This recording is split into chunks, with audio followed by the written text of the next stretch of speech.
Welcome to my channel. Respiration in plant chapter के MCQ series के 6th और last video का first question है question number 87। When 6 hydrogen ion passes through F0F1 particle, how many ATPs are produced. अगर F0F1 particle से 6 hydrogen ion पास होगा तो कितना ATP मॉलिक्यूल प्रोड्यूस होगा। Option A 1, option B 3, option C 4, option D 6। अगर F0F1 particle से 2 hydrogen ion पास होगा तो एक ATP मॉलिक्यूल प्रोड्यूस होता है। ये अगर F0F1 पार्टिकल से 6 हाइड्रोजन आयन पास होगा तो 1/2 into 6 equal to 3 ATP molecule produce होगा। यानी आंसर होगा option B 3 ATP।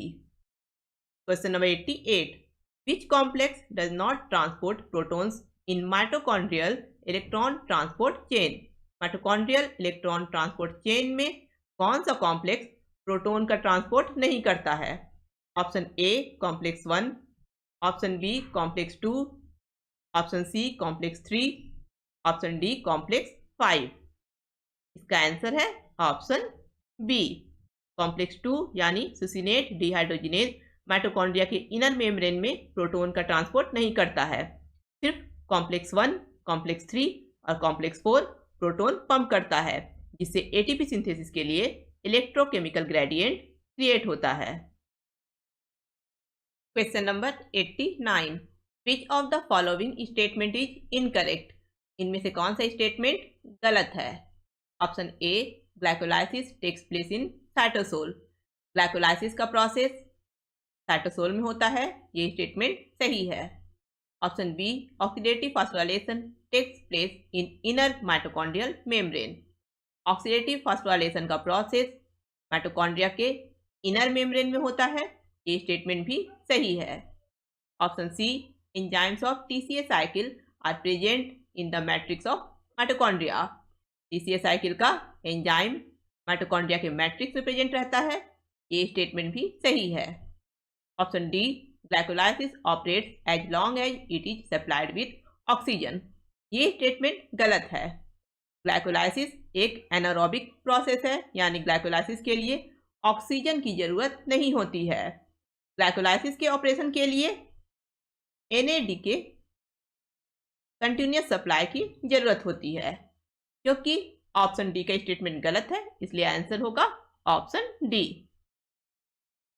Question number 90, how many ATP molecules are produced by aerobic oxidation of 1 molecule of glucose. Glucose के एक मॉलिक्यूल के aerobic oxidation के द्वारा कितना ATP मॉलिक्यूल प्रोड्यूस होगा।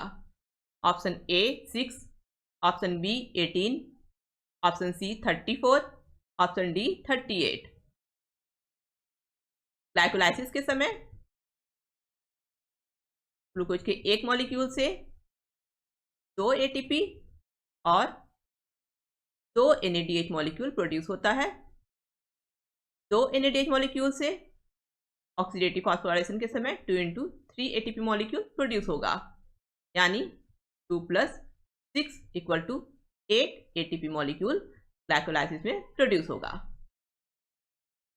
ऑक्सीडेटिव डिकार्बोक्सिलेशन के समय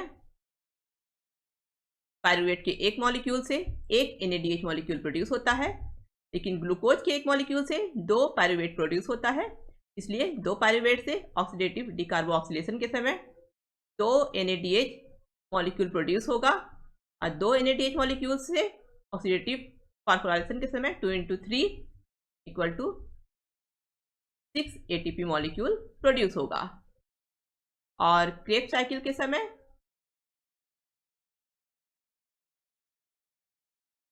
एसिटाइल कोएंजाइम के एक मॉलिक्यूल से एक ATP मॉलिक्यूल, 3 NADH मॉलिक्यूल और एक FADH मॉलिक्यूल प्रोड्यूस होता है। इसलिए एसिटाइल कोएंजाइम A के 2 मॉलिक्यूल से 2 ATP molecule plus 6 NADH molecule, 6 NADH से ऑक्सीडेटिव फास्फोराइलेशन में 6 × 3 ATP होगा और 2 FADH2 molecule into oxidative phosphorylation में 2 × 2 ATP मॉलिक्यूल प्रोड्यूस होगा इक्वल टू 2 प्लस 18 प्लस 2 दूनी 4 ATP equal to 24 ATP molecule Krebs cycle में प्रोड्यूस होगा। यानी ग्लूकोज के एक मॉलिक्यूल से ग्लाइकोलाइसिस के समय 8 ATP, ऑक्सीडेटिव डीकार्बोक्सिलेशन के समय 6 ATP और क्रेब्स साइकिल के समय 24 ATP मॉलिक्यूल प्रोड्यूस होगा। इन तीनों को प्लस करेंगे तो आएगा 38 ATP मॉलिक्यूल। यानी आंसर होगा ऑप्शन डी। ग्लूकोज के एक मॉलिक्यूल के एरोबिक ऑक्सीडेशन के द्वारा 38 ATP मॉलिक्यूल प्रोड्यूस होगा। Question number 91, what is the net gain of ATP in glycolysis? Glycolysis में ATP का नेट गेन क्या है? Option A 2, option B 4, option C 3, option D 6। Glycolysis के समय 4 ATP मॉलिक्यूल प्रोड्यूस होता है और 2 ATP मॉलिक्यूल कंज्यूम होता है, यानी नेट गेन हुआ 2 ATP मॉलिक्यूल। इसलिए आंसर होगा ऑप्शन ए। ग्लाइकोलाइसिस के समय ATP का नेट गेन है 2। Question number 92, out of 38 molecules of ATP produced in aerobic respiration, how many ATPs are produced outside the mitochondria? Aerobic respiration में total 38 molecules ATP produce होता है। इस 38 molecules ATP में से कितना ATP मॉलिक्यूल्स माइटोकॉन्ड्रिया से बाहर प्रोड्यूस होता है? Option A 8, option B 6, option C 4, option D 2। Aerobic respiration में ऑक्सीडेटिव डीकार्बोक्सिलेशन, क्रेब्स साइकिल और इलेक्ट्रॉन ट्रांसपोर्ट सिस्टम का प्रोसेस माइटोकॉन्ड्रिया में होता है, लेकिन ग्लाइकोलाइसिस का प्रोसेस माइटोकॉन्ड्रिया से बाहर सेल के साइटोप्लाज्म में होता है। और ग्लाइकोलाइसिस में 4 ATP मॉलिक्यूल प्रोड्यूस होता है और 2 ATP मॉलिक्यूल कंज्यूम होता है, यानी नेट प्रोडक्शन है 2 ATP मॉलिक्यूल। इसलिए आंसर होगा option D 2 ATP। Question number 93, how many molecules of FADH2 produced by aerobic respiration of 1 molecule of glucose? Glucose के एक मॉलिक्यूल के एरोबिक रेस्पिरेशन के द्वारा कितना FADH2 मॉलिक्यूल प्रोड्यूस होता है? Option A 2, option B 4, option C 6, option D 5। Aerobic respiration में FADH2 molecule सिर्फ क्रेब्स साइकिल में प्रोड्यूस होता है। क्रेब्स साइकिल में एक एसिटाइल कोएंजाइम ए के मॉलिक्यूल से एक FADH2 मॉलिक्यूल प्रोड्यूस होता है, लेकिन ग्लूकोज के एक मॉलिक्यूल से क्रेब्स साइकिल ग्लाइकोलाइसिस में 2 पायरुवेट और 2 पायरुवेट से 2 एसिटाइल कोएंजाइम ए प्रोड्यूस होता है, यानी 2 एसिटाइल कोएंजाइम ए से क्रेब्स साइकिल में 1 × 2 = 2 FADH2 मॉलिक्यूल प्रोड्यूस होगा। इसलिए इसका आंसर होगा ऑप्शन ए। ग्लूकोज के एक मॉलिक्यूल से एरोबिक रेस्पिरेशन में 2 FADH2 मॉलिक्यूल प्रोड्यूस होगा। Question number 94, how many molecules of ATP produced by substrate level phosphorylation during the complete breakdown of 1 glucose molecule in aerobic respiration?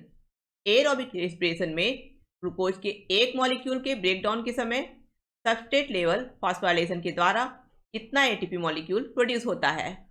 Option A 3, option B 4, option C 2, option D 5। Aerobic respiration में glycolysis के समय substrate level phosphorylation के द्वारा net 2 ATP molecule produce होता है और Krebs cycle के समय एसिटाइल कोएंजाइम ए के एक मॉलिक्यूल से एक ATP मॉलिक्यूल प्रोड्यूस होता है, लेकिन ग्लाइकोलाइसिस के समय ग्लूकोज के एक मॉलिक्यूल से 2 पायरुवेट और 2 पायरुवेट से 2 एसिटाइल कोएंजाइम ए प्रोड्यूस होता है, यानी 2 एसिटाइल कोएंजाइम ए से क्रेब्स साइकिल में 2 ATP मॉलिक्यूल प्रोड्यूस होगा। यानी टोटल हुआ 4 ATP मॉलिक्यूल। यानी एरोबिक रेस्पिरेशन में ग्लूकोज के एक मॉलिक्यूल के कंप्लीट ब्रेकडाउन से सबस्ट्रेट लेवल फॉस्फोराइलेशन के द्वारा 4 ATP मॉलिक्यूल प्रोड्यूस होगा। इसलिए आंसर होगा option B 4। Question number 95, total carbon dioxide molecules released by aerobic respiration of 1 molecule of glucose is, glucose के एक मॉलिक्यूल से एरोबिक रेस्पिरेशन के द्वारा कितना कार्बन डाइऑक्साइड मॉलिक्यूल प्रोड्यूस होगा। Option A 3, option B 4, option C 5, option D 6। Glucose के एक molecule से ग्लाइकोलाइसिस के द्वारा कार्बन डाइऑक्साइड प्रोड्यूस नहीं होता है। ऑक्सीडेटिव डीकार्बोक्सिलेशन के समय पायरुविक एसिड के एक मॉलिक्यूल से, ऑक्सीडेटिव डीकार्बोक्सिलेशन के समय पायरुविक एसिड के एक मॉलिक्यूल से एक कार्बन डाइऑक्साइड प्रोड्यूस होता है, यानी 2 पायरुविक एसिड के मॉलिक्यूल से 2 कार्बन डाइऑक्साइड मॉलिक्यूल प्रोड्यूस होगा।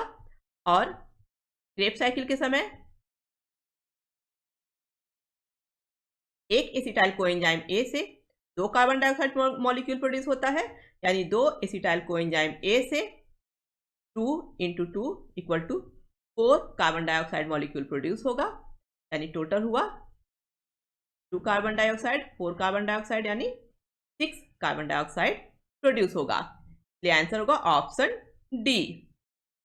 ग्लूकोज के एक मॉलिक्यूल के कंप्लीट ब्रेकडाउन से एरोबिक रेस्पिरेशन में total 6 carbon dioxide molecule produce होगा।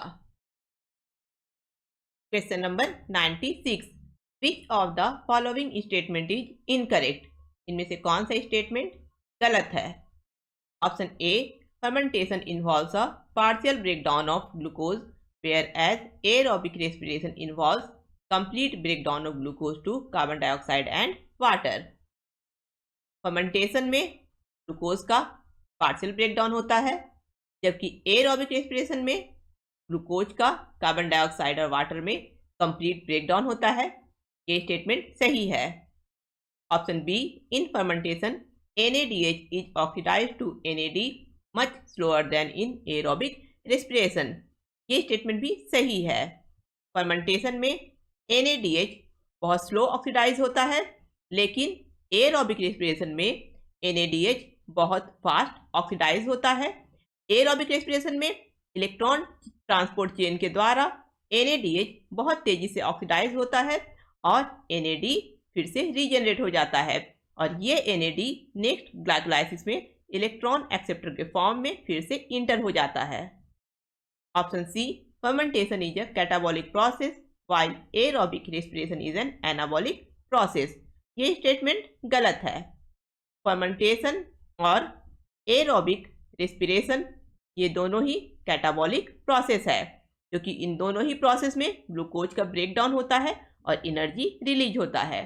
क्योंकि ऑप्शन सी का स्टेटमेंट गलत है, इसलिए आंसर होगा option C. Option D, many more ATP molecules are generated under aerobic respiration than fermentation. ये स्टेटमेंट सही है। फर्मेंटेशन से एरोबिक रेस्पिरेशन में अधिक ATP मॉलिक्यूल प्रोड्यूस होता है, क्योंकि फर्मेंटेशन में ग्लूकोज का पार्शियल ब्रेकडाउन होता है, जबकि एरोबिक रेस्पिरेशन में ग्लूकोज का कंप्लीट ब्रेकडाउन होता है। इसलिए एरोबिक रेस्पिरेशन में लगभग 36 से 38 ATP मॉलिक्यूल प्रोड्यूस होता है, जबकि फर्मेंटेशन में लगभग सिर्फ 2 ATP मॉलिक्यूल प्रोड्यूस होता है। Question number 97, choose incorrect statement regarding aerobic respiration pathway. Aerobic respiration pathway के बारे में गलत स्टेटमेंट चूज करना है। Option A, all carbohydrates are usually first converted into glucose before respiration.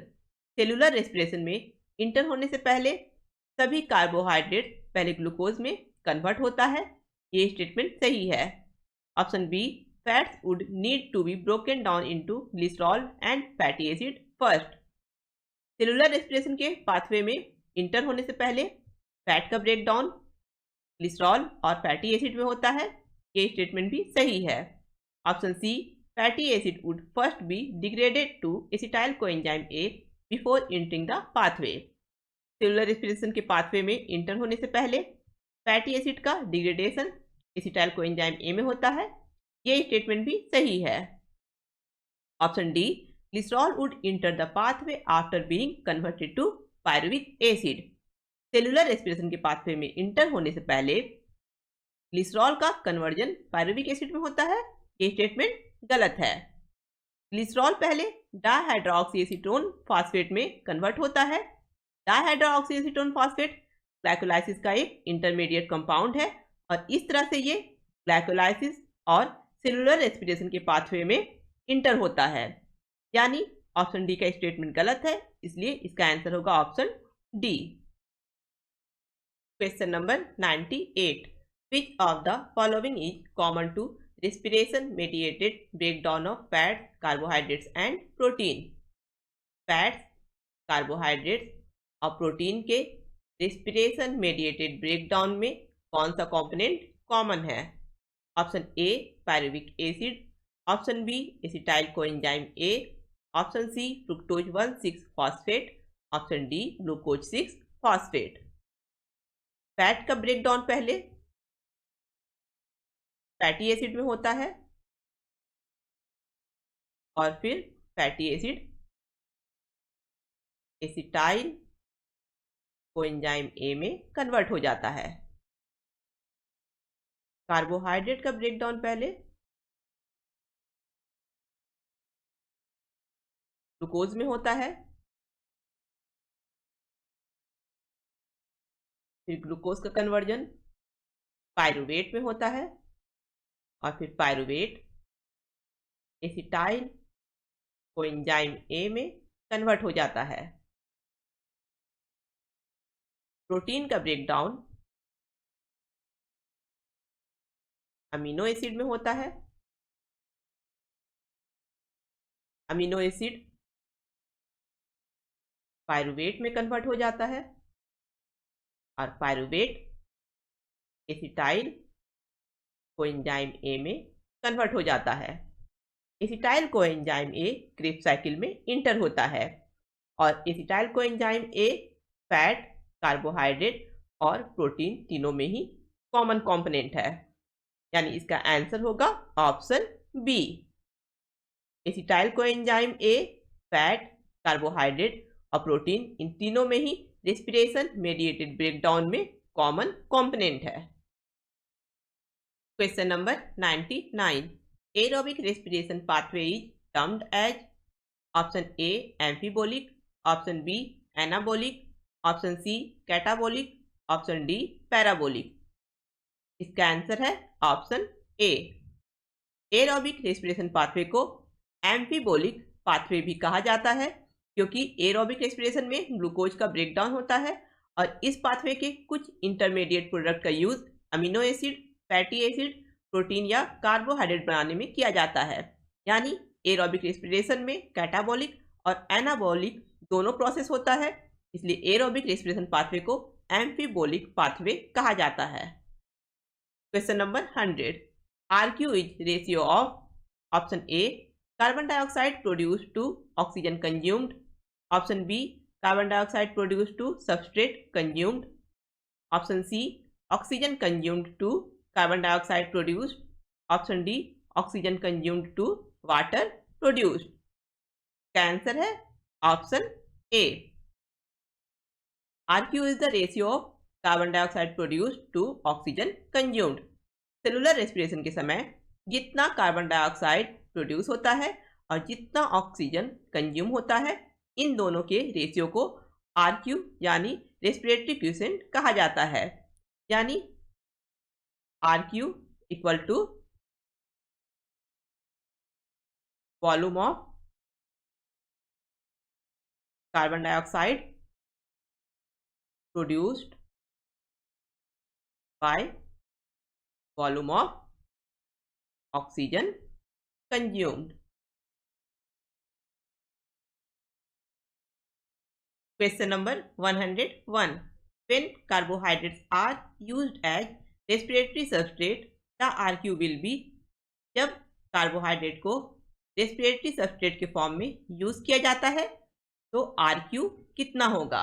Option A 0.5, option B 1.0, option C 1.5, option D 0.7। Carbohydrate के breakdown के समय जितना कार्बन डाइऑक्साइड का वॉल्यूम प्रोड्यूस होता है उतना ही ऑक्सीजन का वॉल्यूम कंज्यूम किया जाता है। इसलिए जब कार्बोहाइड्रेट को रेस्पिरेटरी सबस्ट्रेट के फॉर्म में यूज किया जाता है तो RQ 1 होगा, इसलिए आंसर होगा option B. Question number 102, if the RQ of a plant tissue is 0.7 the respiratory substrate is likely. अगर एक प्लांट टिश्यू का RQ 0.7 है तो रेस्पिरेटरी सबस्ट्रेट क्या हो सकता है? Option A protein, option B starch, option C fat, option D organic acid. का आंसर होगा ऑप्शन सी 0.7 RQ फैट का होगा। फैट के ब्रेकडाउन के समय कार्बन डाइऑक्साइड के रिलीज के कंपेयर में ऑक्सीजन अधिक कंज्यूम किया जाता है, इसलिए फैट का RQ 1 से कम होता है। Question number 103, RQ in anaerobic respiration is. Anaerobic respiration में RQ कितना होता है? Option A 1, option B 0.7, option C greater than 1, option D infinity. Anaerobic respiration में सिर्फ कार्बन डाइऑक्साइड प्रोड्यूस होता है लेकिन ऑक्सीजन कंज्यूम नहीं होता है, इसलिए एनारोबिक रेस्पिरेशन में RQ इंफिनिटी होता है, यानी आंसर होगा option D. Question number 104, when protein are respiratory substrate the RQ would be about। अगर प्रोटीन रेस्पिरेटरी सबस्ट्रेट होगा तो उसका RQ कितना होगा? Option A 0.5, option B 0.7, option C 0.9, option D 1.0। क्या आंसर है? ऑप्शन सी। प्रोटीन के लिए रेस्पिरेटरी क्वोशिएंट 0.9 होता है, यानी प्रोटीन का रेस्पिरेटरी क्वोशिएंट कार्बोहाइड्रेट से कम और फैट से अधिक होता है। Question number 105, respiratory quotient value of tripalmitin is. Option A 0.7, option B 0.09, option C 0.9, option D 0.07। Tripalmitin एक फैट है, इसलिए इसका रेस्पिरेटरी क्वोशिएंट होगा 0.7, यानी आंसर है ऑप्शन ए। नेक्स्ट वीडियो से हम लोग एक नए चैप्टर के मल्टीपल चॉइस क्वेश्चन को स्टार्ट करेंगे।